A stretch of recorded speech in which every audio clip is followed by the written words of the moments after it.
সরকার চেষ্টা করতেছে যে মানুষকে কিভাবে এই দুর্দশার হাত থেকে উত্তরণ করা যায় সেই ব্যবস্থা করার জন্য চেষ্টা করতেছে। আমরা আবার বলবো তারা যেন আরো গতিশীল হয়, প্রতিটা মানে প্রধান উপদেষ্টা থেকে আরম্ভ করা যারা উপদেষ্টা মন্ডলী আছে তারা যেন আমাদের এই কথাগুলি যেন দুঃখ দুর্দশাগুলি যেন এলাকার দুঃখ দুর্দশাগুলি যেন তারা আমলে নেয় এবং লিপিবদ্ধ করে এই কুমিল্লা জেলার বুড়িচং উপজেলা এবং ব্রাহ্মণবাড়িয়া উপজেলা বিশেষ করে বীরযাত্রাপুর আজকে যেখানে দাঁড়িয়েছেন এখানে একজন সাবেক সংসদ সদস্য ছিল অধ্যাপক মোহাম্মদ ইউনুস সাহেব।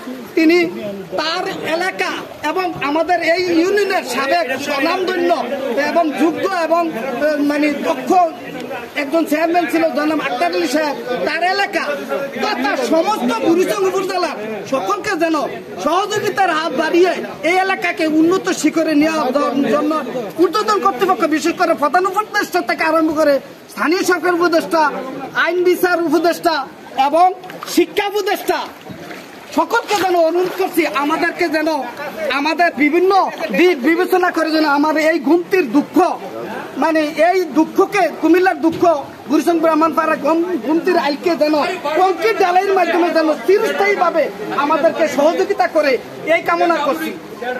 এরকম যারা সংগঠন আছে সামাজিক সংগঠনে কাজ করছে যারা আরো আছে তাদের উদ্দেশ্যে কিছু বলতে চান যারা সবাই এগিয়ে আসে।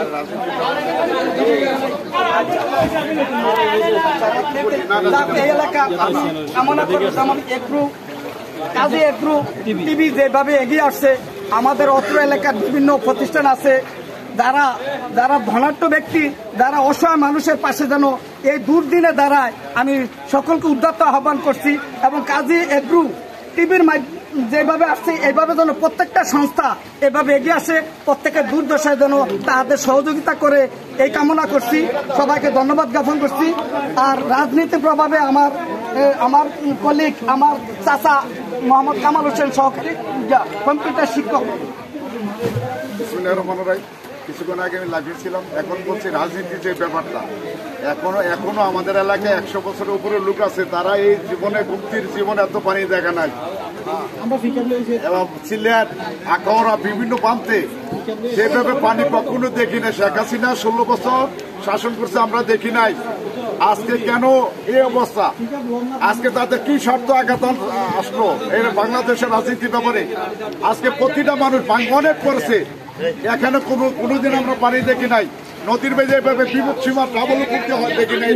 একটা ষড়যন্ত্র।